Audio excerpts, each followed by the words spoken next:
Buongiorno e ben trovati. Guardate un attimo quello che vi faccio vedere e poi ne parliamo, Andate bene. Prendo l'America, gli dico di salire sulla pedana e lei sale. Brava America, brava. Dai. Ecco, se adesso vi dicessi che la risposta a questo comando che gli ho dato lei potrebbe trasmetterlo ai suoi figli, cosa ne pensereste? Mi sembra un po' strana, vero questa cosa? Ecco, adesso ne parliamo meglio.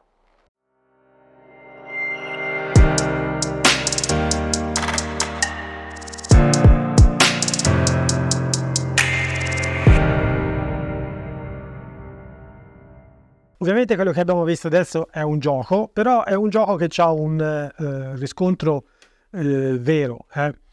Quello di cui vi voglio parlare in questo video è una cosa che è venuta fuori l'altro giorno mentre guardavo un seminario del dottor Peters. Se mi avete seguito negli ultimi video abbiamo già parlato, no? Del dottor Peters, di Martin Black, del libro Evidence-Based Authorship, eccetera, eccetera. E mentre che guardavo questo seminario, a un certo punto il dottor Peters ha parlato proprio di queste casistiche, cioè hanno praticamente fatto delle ricerche, alcune università, in particolar modo l'università di León in Spagna e poi un'altra università di Melbourne in Australia e del Texas negli Stati Uniti. In particolar modo nella ricerca di León in Spagna hanno fatto questo esperimento, hanno preso dei topi e li hanno scioccati con delle scosse elettriche e queste scosse elettriche gliele davano nel mentre che avevano diffuso un particolare tipo di profumo. Poi hanno verificato che ci fosse una risposta automatica a questo profumo, quindi quando i topi venivano sottoposti a questo profumo avevano una risposta, andavano in stress come se fossero scioccati con la corrente elettrica, ma non lo erano. E poi dopo hanno verificato se la stessa cosa si presentava anche nei figli e nei nipoti, quindi prima generazione e seconda generazione, e hanno constatato che era così. Questo ovviamente cosa dimostra? Dimostra che l'epigenetica, che leggo proprio per darvi la definizione precisa, è un campo della biologia che studia le modificazioni ereditarie nell'espressione dei geni che non coinvolgono cambiamenti nella sequenza del DNA. Queste modificazioni possono essere influenzate da vari fattori ambientali come la dieta, lo stress, l'ambiente chimico e persino le esperienze vissute. Nell'ambito del programma Parelli si dice sempre che il carattere di un cavallo è dovuto da una serie di stratificazioni di cose, non è qualcosa che riguarda solo il DNA, ma riguarda il DNA e poi tutto quello che avviene dopo. Appunto si potrebbe riassumere brevemente dicendo che è il DNA più l'epigenetica, quindi comportamenti appresi, contatti con altri esseri viventi, eccetera, eccetera, eccetera. Ora, questa roba qua, che è stata dimostrata scientificamente, che esiste, poi chiaramente dovranno essere fatti ulteriori test, eccetera. Tra l'altro c'è uno di questi studi che vi ho menzionato che poi dopo va proprio anche a fare dei ragionamenti sul cavallo, può far sì che dia delle spiegazioni su alcune cose che sono state invece viste in maniera empirica. Quali di queste? Quelle in cui cavalli che avevano i genitori che erano stati traumatizzati in maniera cronica nascevano già con certi tipi di risposte. Questo cosa vuol dire? Vuol dire sostanzialmente che, se vi ricordate un pochino nel video che avevo fatto l'altra volta, quando parlavamo dei livelli, no? Cioè io posso insegnare al cavallo fin tanto che sta fuori dalla comfort zone ma non va nella zona di panico. Se lo faccio andare troppo spesso nella zona di panico e ce lo tengo troppo a lungo può diventare uno stress cronico, un panico cronico e via e via.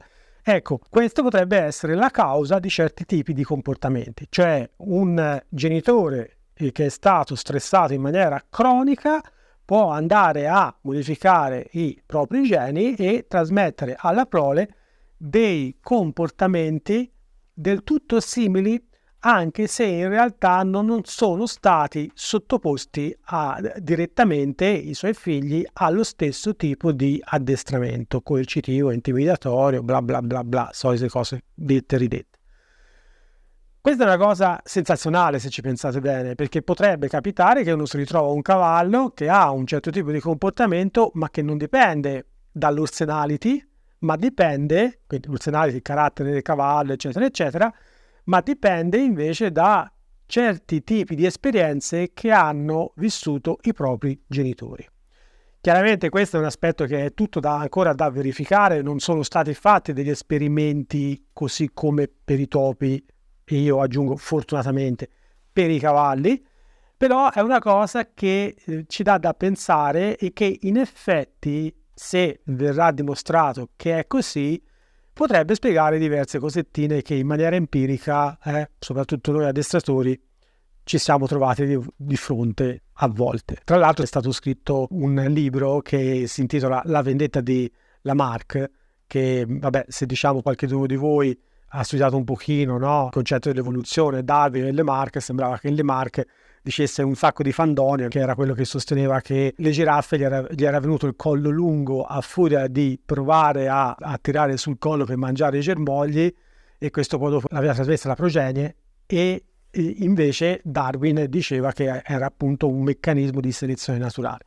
Quindi si è aperto un nuovo capitolo dove all'interno ci sono tutta una serie di dibattiti che stanno portando avanti anche questi nuovi ragionamenti. Chiaro, a noi ci interessa il giusto di tutto questo, però quello che volevo portare in questo video è questa notizia qua, che io ritengo che sia sensazionale e che potrebbe anche interessarci. Quindi ricordiamoci sempre che magari in certe situazioni potremmo avere tra le mani un cavallo che a quella maniera, non necessariamente perché ha subito degli abusi lui direttamente nella sua vita, ma potrebbe anche essere il caso che l'abbia subiti i suoi genitori. Una cosa per finire: ovviamente quello che vi ho fatto vedere con l'America è un gioco e non ha nulla a che vedere con questo, perché quello è un addestramento che non è legato a una esperienza stressante, ok?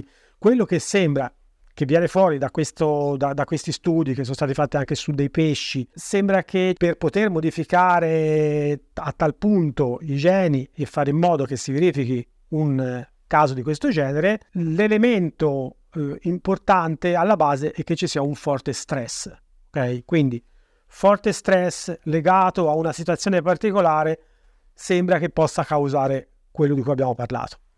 Diversamente, quando non c'è un forte stress, non è fattibile, cioè non c'è una trasmissione attraverso i geni ai figli o ai nipoti. Almeno quello è quello che sembra venire fuori da questi studi. Poi chissà, magari nei prossimi anni ne vedremo altri di storie come questa. Niente, il video finisce qui. Spero di averti dato un'idea un po' diversa di come riflettere dietro a questi argomenti. Pensavo che fosse una notizia estremamente interessante questa qua. Lasciami nei commenti cosa ne pensi tu e noi ci vediamo nel prossimo video. Oh, galloping dreams we